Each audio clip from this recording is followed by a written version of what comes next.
Guten Tag und herzlich willkommen zur mündlichen Prüfung auf Niveau C1. Mein Name ist Müller und ich freue mich, Sie beide, Frau Anna und Herr Markus, heute hier zu haben. Wir möchten uns nun über ein sehr aktuelles Thema unterhalten, das im beruflichen Umfeld immer wichtiger wird. Homeoffice versus Büroarbeit. Stellen Sie sich bitte vor, Sie arbeiten in einer Firma, die ein neues Arbeitsmodell einführen möchte.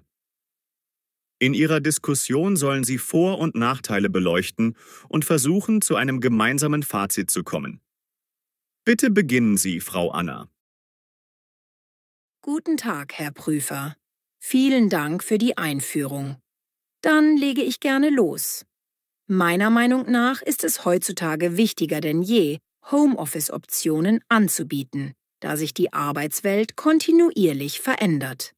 Es lässt sich nicht leugnen, dass immer mehr Berufe, insbesondere im IT- und Dienstleistungssektor, auch außerhalb eines festen Büros ausgeübt werden können.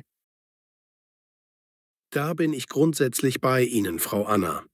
Ich bin der Meinung, dass das Homeoffice den Angestellten viel Flexibilität und eine bessere Work-Life-Balance verschaffen kann. Ein wichtiger Grund dafür ist, dass Pendelzeiten entfallen und man sich die Zeit besser einteilen kann. Trotzdem muss man bedenken, dass es nicht in jeder Branche funktioniert. Stimmt. Ich verstehe deine Bedenken, aber dennoch sehe ich eine große Chance in hybriden Arbeitsmodellen. Ich finde, dass man einen Teil der Woche durchaus im Büro verbringen sollte, um den persönlichen Kontakt und den Teamgeist zu fördern. Aus meiner Sicht wäre beispielsweise ein Modell mit 2 Tagen im Homeoffice und 3 Tagen im Büro optimal. Das sehe ich genauso, weil wir dadurch sowohl die Vorteile von Homeoffice als auch die wichtigen sozialen Kontakte im Büro kombinieren. Einer der Hauptgründe dafür ist, dass Innovation und Kreativität sehr häufig in direkten Gesprächen entstehen. Und trotzdem kann man an Tagen, an denen man konzentriert arbeiten möchte, zu Hause bleiben. Ich bin der festen Überzeugung, dass die Menschen dadurch insgesamt zufriedener und motivierter wären. Ich kann allerdings nachvollziehen, warum einige Führungskräfte skeptisch sind. Sie fürchten vielleicht Kontrollverlust, wenn sie ihre Mitarbeiterinnen und Mitarbeiter nicht vor Ort sehen. Wenn man bedenkt, dass Vertrauen im Team aber extrem wichtig ist, sollte man dringend auf eine Kultur der Selbstverantwortung setzen.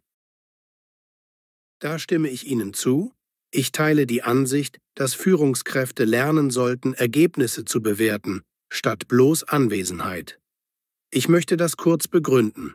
In vielen Kreativ- und Wissensberufen sagt die Präsenz im Büro nur wenig über die Produktivität aus. Das Hauptargument ist, dass Fachkräfte oft zu Hause ungestörter und effektiver arbeiten können. Was halten Sie davon, wenn wir kurz das Thema Digitalisierung ansprechen? Für ein funktionierendes Homeoffice braucht man gute Internetverbindungen, sichere VPN-Zugänge und technische Ausstattung. Es ist verlockend zu glauben, dass das überall vorhanden ist. Doch ich bin anderer Meinung, weil besonders in ländlichen Gegenden die Infrastruktur oft zu wünschen übrig lässt. Entschuldigung, darf ich Sie kurz unterbrechen? Da muss ich einhaken. Ich denke, dass viele Unternehmen mittlerweile bereit sind, in solche Technologien zu investieren, gerade weil die Nachfrage nach Homeoffice steigt. Obwohl das sein mag, glaube ich trotzdem, dass es gerade bei Großkonzernen inzwischen üblich ist, Mitarbeiterinnen und Mitarbeiter mit Laptops und Mobiltelefonen auszustatten. Ich sehe, was du meinst. Aber wer zahlt den zusätzlichen Strom- und Internetverbrauch im Homeoffice? Mir bleiben da doch noch einige Zweifel, ob hier nicht Kosten auf die Beschäftigten abgewälzt werden. Andererseits könnten Unternehmen sicherlich Zuschüsse anbieten, um Homeoffice attraktiver zu machen. Genau, das ist auch meine Erfahrung, denn einige Firmen bieten bereits eine Pauschale für häusliche Arbeitsplätze. Ich bin der Meinung, dass sich das in den kommenden Jahren noch weiterentwickeln wird. Es gibt viele Argumente, die dafür sprechen, dass sich ein Unternehmen so auch als attraktiver Arbeitgeber positioniert. Richtig. Ich würde sagen, dass vor allem junge Fachkräfte Wert auf Flexibilität legen. Einer der Hauptgründe dafür ist, dass Sie Beruf, Familie und Freizeit gut unter einen Hut bekommen wollen. Darf ich an dieser Stelle einhaken und betonen, dass auch die Umwelt von weniger Pendelverkehr profitieren würde? Da stimme ich vollkommen zu, weil weniger Autos auf den Straßen nicht nur Staus, sondern auch CO2-Emissionen verringern. Ein weiteres Argument ist, dass Bürokosten gesenkt werden könnten. Firmen brauchen weniger Fläche, wenn nicht alle gleichzeitig vor Ort sind. Allerdings muss man auch die andere Seite der Medaille betrachten. Manche sagen, dass das Gemeinschaftsgefühl im Team leidet. Das scheint mir nicht völlig abwegig, denn virtuelle Meetings können Face-to-Face-Interaktion nicht komplett ersetzen. Ich teile deine Ansicht, dass man regelmäßige Treffen im Büro beibehalten sollte, um den Teamgeist zu stärken. Deshalb plädiere ich für einen Mischansatz.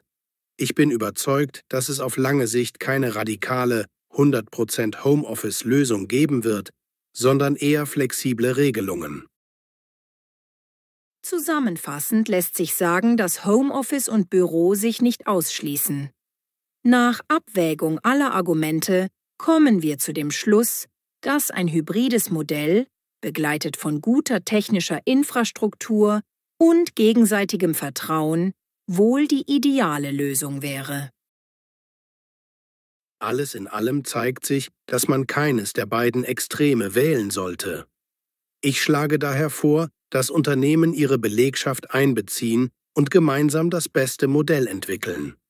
So fühlt sich jeder wertgeschätzt und wir bleiben wettbewerbsfähig. Genau so sehe ich das auch.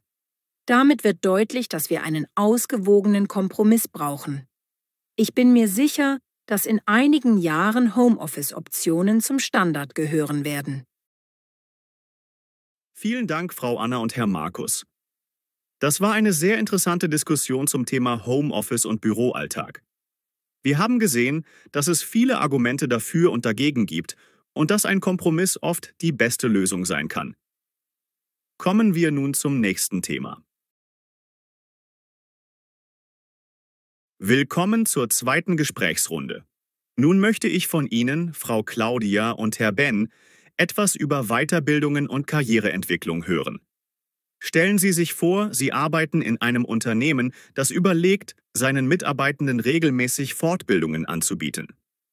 Diskutieren Sie bitte, ob und warum solche Angebote sinnvoll sind. Guten Tag, Herr Prüfer. Gerne äußere ich mich dazu.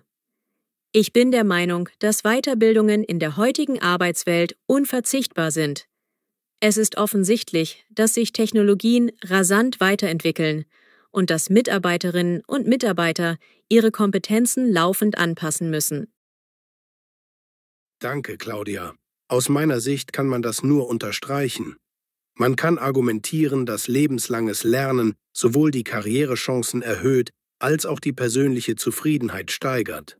Einer der Hauptgründe dafür ist, dass man sich auf dem Arbeitsmarkt besser behaupten kann, wenn man neue Fähigkeiten beherrscht. Da bin ich ganz bei Ihnen. Ich halte das für besonders wichtig, weil monotone Tätigkeiten oft automatisiert werden. Ich kann mir vorstellen, dass kreative und komplexe Aufgaben jene Bereiche sind, in denen Menschen sich am besten von Maschinen abheben können. Darf ich an dieser Stelle einhaken und ein Beispiel nennen? Gerne. Darf ich Sie kurz unterbrechen? Ich wollte vorher noch sagen, mir scheint, dass neben den rein fachlichen Kompetenzen auch Soft Skills immer mehr in den Vordergrund rücken. Dazu gehören Kommunikation, Teamfähigkeit und Führungskompetenz. Ich sehe das genauso, denn Teamarbeit ist in vielen Projekten entscheidend. Es gibt klare Belege dafür, dass Firmen, die gezielt in Weiterbildung investieren, auch wirtschaftlich erfolgreicher sind. Ein wichtiger Grund dafür ist, dass gut geschulte Mitarbeitende in der Lage sind, Innovationen voranzutreiben. Das erscheint mir sehr plausibel, zumal die Mitarbeitenden bei regelmäßigen Weiterbildungen das Gefühl haben, vom Unternehmen wertgeschätzt zu werden. Das steigert die Motivation. Wenn man bedenkt, dass motivierte Teams seltener Fluktuation haben, könnte das ein wirtschaftlicher Vorteil sein. Ich verstehe deine Bedenken, was die Kosten der Weiterbildungen angeht, aber aus meiner Sicht lohnt sich diese Investition langfristig. Das Hauptargument ist, dass wir uns weiterentwickeln müssen, um nicht den Anschluss zu verlieren. Ich kann nachvollziehen, warum du das denkst, insbesondere wenn man an die Digitalisierung denkt. Es ist verständlich, dass viele Betriebe große Summen für Schulungen ausgeben. Trotzdem muss man meiner Meinung nach differenzieren. Nicht alle Kurse sind gleichermaßen sinnvoll. Da stimme ich dir vollkommen zu, denn manchmal werden Fortbildungen angeboten, die theoretisch klingen, ohne direkten Praxisbezug. Was hältst du davon, wenn wir das Ganze so gestalten, dass das Gelernte sofort in Projekten angewandt wird? Ich bin derselben Ansicht, dass sich Lerninhalte erst dann nachhaltig festigen, wenn wir sie aktiv nutzen. Ich wollte eigentlich Folgendes sagen. Eine Mischung aus E-Learning, Präsenzworkshops und Praxisprojekten wäre meiner Meinung nach optimal. Ich bin der festen Überzeugung, dass man so den unterschiedlichen Lerntypen gerecht wird. Nehmen wir zum Beispiel jemanden, der gut allein in seinem eigenen Tempo lernt. Für den ist ein Online-Kurs ideal. Jemand anderes braucht vielleicht Gruppenübungen, um sich auszutauschen. Absolut, das ist ein wichtiger Punkt, weil ja nicht jeder die gleichen Voraussetzungen mitbringt. Das zeigt sich an vielen Kollegen, die neben der Arbeit eine Familie haben und deshalb eher abends lernen möchten. Ich schlage vor, dass Unternehmen flexible Lernzeiten ermöglichen. Vielleicht wäre es sinnvoll, ein festes Budget pro Mitarbeiter zur Verfügung zu stellen, das man nach individuellen Bedürfnissen einsetzen kann. Da gehe ich mit. Es wäre eine Art individuelles Weiterbildungskonto. Trotzdem sollte man nicht vergessen, auch firmenspezifische Schulungen anzubieten, die alle durchlaufen müssen, damit das Team auf dem gleichen Wissensstand ist. Ich halte das für besonders wichtig, weil ein gemeinsamer Rahmen für alle entsteht. Entschuldigung, darf ich Sie kurz unterbrechen? Herr Prüfer, möchten Sie dazu vielleicht eine Frage stellen oder sollen wir das Thema weiter vertiefen? Bitte vertiefen Sie es ruhig noch ein wenig. Ich bin gespannt, ob Sie auch mögliche Nachteile sehen. Danke, Herr Prüfer. Einerseits sehe ich kaum Nachteile. Andererseits könnten manche Mitarbeitende sich überfordert fühlen, wenn zu viele Kurse parallel laufen. Das kann zu Stress führen. Das ist sicherlich ein Punkt, aber man darf nicht vergessen, dass es immer auf die individuelle Belastung ankommt. Ich bin der Meinung, dass Vorgesetzte und Personalabteilungen hier den richtigen Mix finden müssen. Zusammenfassend lässt sich sagen, dass regelmäßige Weiterbildungen die Zukunftsfähigkeit eines Unternehmens steigern. Alles in allem zeigt sich, dass wir mit gezielter Qualifizierung nicht nur den Mitarbeitenden etwas Gutes tun, sondern auch die Innovationskraft der Firma stärken. Nach Abwägung aller Argumente kommen wir zu dem Schluss, dass sich ständiges Lernen lohnt, solange die Maßnahmen sinnvoll geplant sind. Die logische Konsequenz ist, dass Betriebe Weiterbildungen strategisch einsetzen und sich eng mit den Beschäftigten abstimmen. Damit wird deutlich, dass wir eigentlich in dieselbe Richtung denken. Ich finde, das kann man so nicht nur sagen, sondern sollte es auch in die Praxis umsetzen. Vielen Dank für Ihre ausführlichen Überlegungen, Frau Claudia und Herr Ben. Sie haben sehr klar und differenziert argumentiert. Damit schließen wir den zweiten Teil unserer mündlichen Prüfung ab. Ich wünsche Ihnen beiden weiterhin viel Erfolg, sowohl in dieser Prüfung als auch im Berufsleben.